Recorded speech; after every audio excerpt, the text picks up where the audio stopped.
Hi guys, welcome back to the channel. In today's video, I want to talk about how to learn vocabulary fast. When we think about vocabulary, it just seems like such a vast sea of things to learn, and it's kind of hard to know where to begin.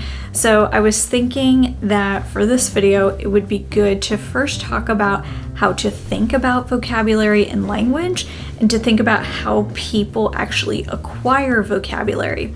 Because once we know how the process works in terms of language as a whole and how our brains absorb it, then we can be really smart and make informed choices on how to approach the process. So let's first talk about how people actually acquire vocabulary. Here I have a piece of string, and I'm going to use this string to help make the point that I want to make. So normally when you hear a word for the first time, it's like you're making a knot. You hear it once, it would be very easy to undo this knot, right? And we have our string again, no knots in it. It's like nothing ever happened. But if we keep using that word over and over again, every time we use it, it's like here we are making another knot. So when we use this word, we could be hearing somebody else say it. We could be saying it ourselves. We could be reading it, or we could be writing it ourselves. It could be in our own writing. And the more times we come across this word, either because we are using it or because somebody else is using it with us, this knot becomes bigger and bigger and bigger. And as it becomes bigger, it becomes stronger. And then over time, this knot will become so strong that it will be very difficult to undo it. So the idea is we want lots of repetition of a vocabulary word to make big, strong knots in our minds that are difficult to undo, and they might become so strong that they just stay with us forever.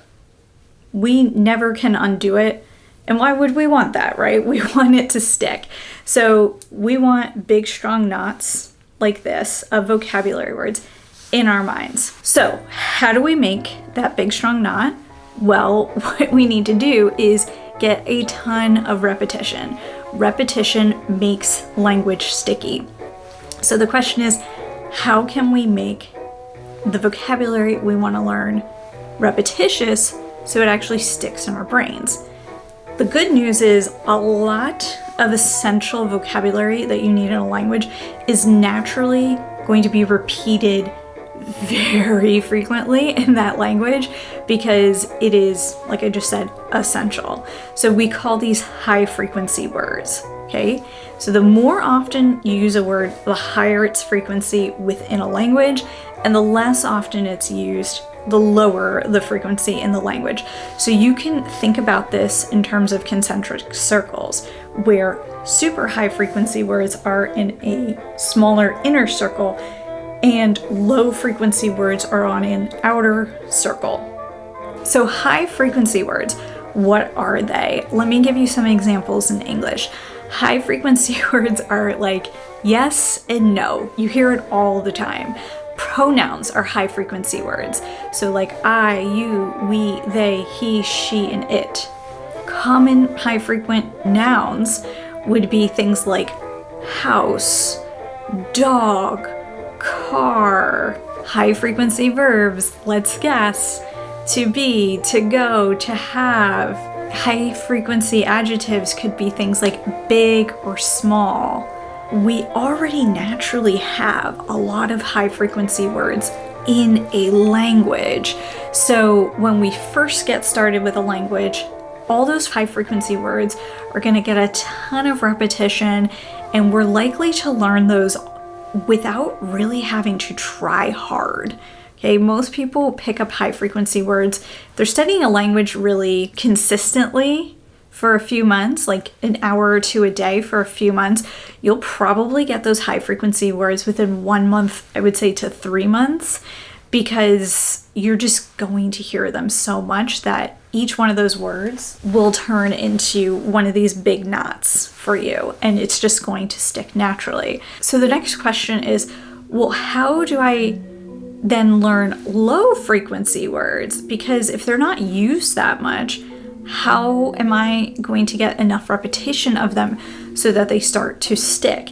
And the trick would be to turn low frequency words temporarily into high frequency words. Okay, so the high frequency words, when we talk about the language as like in general, the high frequency words are the things that no matter what topic you're talking about, they're likely to show up frequently. That's what makes them high frequency. So what we can do to make these words that are normally low frequency into high frequency words is pick a topic that we want to focus on for a week, a few weeks, something like that. And we're just going to go deep and hard into that topic, because what typically happens is as people talk about a certain topic, they tend to keep reusing the same vocabulary over and over and over again. So as long as we keep engaging with that topic, within that topic there will be high frequency words. And because we keep engaging with those words, they start to become high frequency words, and then they begin to stick. We then have enough exposure to get these big knots with those words. So let's think of a topic that you might want to learn about. I asked one of my friends this yesterday, and she said New York City cuisine. And I said, okay, cool. That's a pretty broad topic. So which part of the cuisine would you be interested in? And she said bagels. And I was like, great. So the thing with New York City and bagels is people tend to be super opinionated about this. So it wouldn't surprise me at all if there are lots of blogs and videos on YouTube of people talking about bagels, because everybody seems to think that they know where the best bagels in the city are and why those are the best and why they're better than this other place or this other place or this other place. And they will travel like an hour from where they live in the city to get the best bagels. And meanwhile, somebody else is traveling 45 minutes from another part of the city to their neighborhood because they think the best bagels are in this other neighborhood. And this is just how people are there, okay?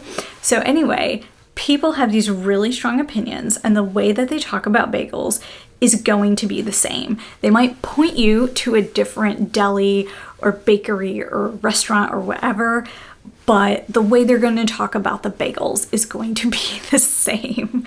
The vocabulary is going to be the same. So I guarantee that if you make it a point to keep reading blogs about bagels in New York City and to keep watching vlogs on YouTube where people are going out and trying to find a bagel and they're commenting on the bagel, you're going to keep coming across the same vocabulary, and you're going to get a lot of these knots as you go through it. As you're going through and your target is specifically to learn about the bagels, you're also going to end up acquiring this huge other amass of vocabulary along the way, all in the pursuit of learning about bagels. It's like you got into a boat, you went into the lake, and then you started driving your boat. And you thought to yourself, okay, I'm gonna learn about bagels right now. Bagels is over here. I'm gonna drive my boat to that point. And in the way, there's this big wake forming behind you of all the water that you have traveled through. As you're driving, that big wake is like all the other vocabulary that you're coming across to get to where you wanna go.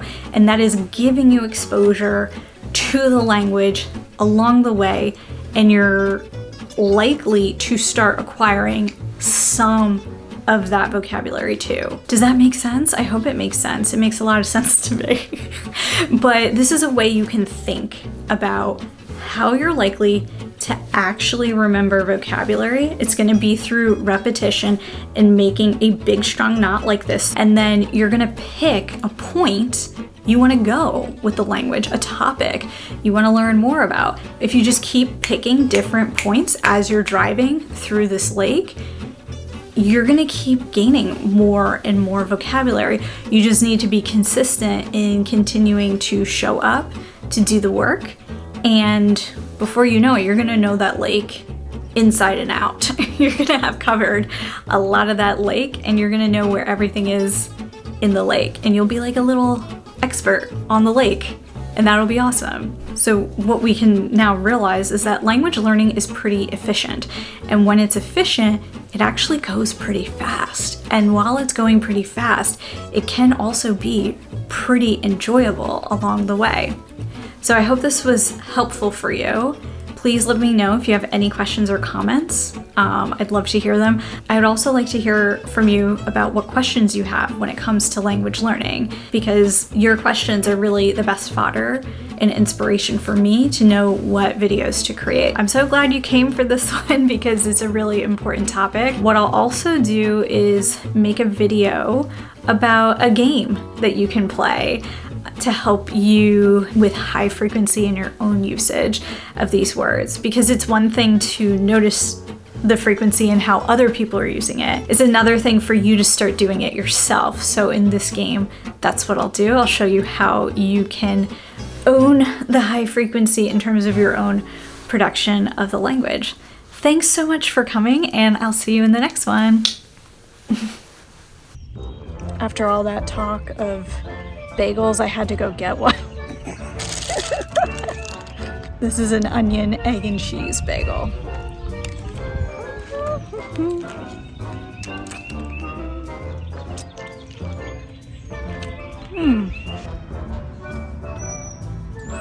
The cheese they used was that fake American cheese.